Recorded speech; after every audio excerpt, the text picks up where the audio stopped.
نہیں ہوا ہے، آج ہی کا دن ہے جس کو عاشورہ کا دن کہا جاتا ہے۔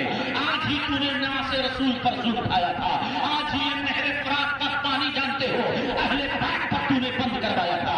یہ دیکھ لے نہر فرات آج بھی ٹھاٹھے مار رہا ہے، آج دیکھ لے وہی عاشورہ کا دن ہے، یہی 6 سال بیتا ہے، محرم کی 10 تاریخ ہے، آج وہی زمین ہے، آج تیری شکست ہے، آج تجھے نہر فرات سے پانی نہیں دیا جائے گا، آج تجھے ایک قطرہ پانی نہیں ملے گا۔ اور جب ابراہیم بن مالک اشتر نے اس کے سر کو قلم کروا دیا اور محتاج سے کہا کہ یہ عبید اللہ کی شکست ہو گئی ہے، اس کے سر کو قلم کر دیا گیا ہے۔ محتاج پورے کوفہ کو سجانے کا حکم دے دیتا ہے اور عبید اللہ ابن زیاد کا سر لے جایا جاتا ہے اور اس کے سامنے رکھ دیا جاتا ہے کوفہ کے گورنر ہاؤس میں۔ محتاج چھڑی لیتا ہے، اس کے سر پہ مارتا ہے، چھڑی لیتا ہے، اس کے ہونٹوں پر مارتا ہے، چہرے پر مارتا ہے، کہتا ہے کوفہ والو گواہ ہو جاؤ، یہی وہ بدبخت ہے جس نے نماز رسول پر ظلم اٹھایا تھا۔ آج اللہ جو منتقم حقیقی ہے اس نے بدلا لیا تو ہمیشہ ہمیشہ کے لیے اس کا ظلم ختم ہو گیا ہے۔ اتنے میں کیا دیکھا کہ ایک سانپ ہے جو غیر سے نمودار ہوتا ہے، اس کے ناک میں داخل ہوتا ہے، منہ سے نکل جاتا ہے، پھر منہ میں داخل ہوتا ہے، دوسرے ناک کے راستے سے نکلتا ہے۔ اس طرح 3 مرتبہ سانپ داخل ہوتا ہے، وہ بھیڑ جمع رکھتی ہے۔ جب چند مختار نے کہا کہ دیکھ لو اس کا دنیا کا بھی اثر ہے اور قبر کا بھی اثر نازل ہو گیا ہے اور آخرت کا عذاب ابھی باقی ہے۔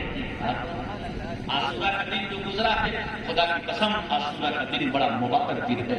وہ کون دن ہے؟ خدا کی قسم اللہ کی بارگاہ ہے، وہ دن اتنا محفوظ دن ہے، وہ دن عاشورہ کا دن ہے جس دن حضرت ابراہیم علیہ السلام جنت سے زمین پر آئے۔ 300 سال تک حضرت آدم علیہ السلام جب جنت سے زمین پر آئے، ان کی جب توبہ قبول ہوئی تو وہ دن عاشورہ کا دن تھا۔ حضرت نوح علیہ السلام کی کشتی 6 مہینہ دریا میں تیرتی رہی اور جس دن وہ کشتی ڈوبی پہاڑی سے گزری وہ کوئی اور دن نہیں، وہ عاشورہ کا دن تھا۔ جنگ تو حضرت موسیٰ علیہ السلام کو دریائے نیل پار کرنا تھا، ایک طرف جنگ تو فرعون کا لشکر موجود تھا اور جنگ تو حضرت موسیٰ علیہ السلام کو اپنے ساتھیوں کے ساتھ دریائے نیل پار کرنا تھا۔ دریائے نیل نے راستہ دیا، وہ کوئی اور دن نہیں تھا، وہ عاشورہ کا دن تھا۔ حضرت یونس علیہ السلام مچھلی کے پیٹ میں تھے، کئی مہینے کے بعد مچھلی کے پیٹ سے جب نکلے وہ کوئی اور دن نہیں تھا، عاشورہ کا دن تھا۔ آپ اندازہ لگائیے کتنا بابرکت دن تھا۔ اس دن کا ہم قرآن کو عزت کرنی چاہیے، مگر ہم لوگ تو میلوں میں رہتے ہیں، ہم لوگ تو اپنے بچوں کے ساتھ جلد و تماشوں میں لگے رہتے ہیں۔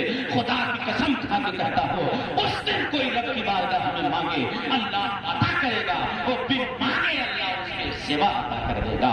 اسی لیے میں اسی پر اپنی بات کرتا ہوں۔ استغفر اللہ ربی من کل ذنب واتوب الیہ۔ کھڑے ہو جائیں، صلاۃ والسلام کا نذرانہ پیش کر لیں۔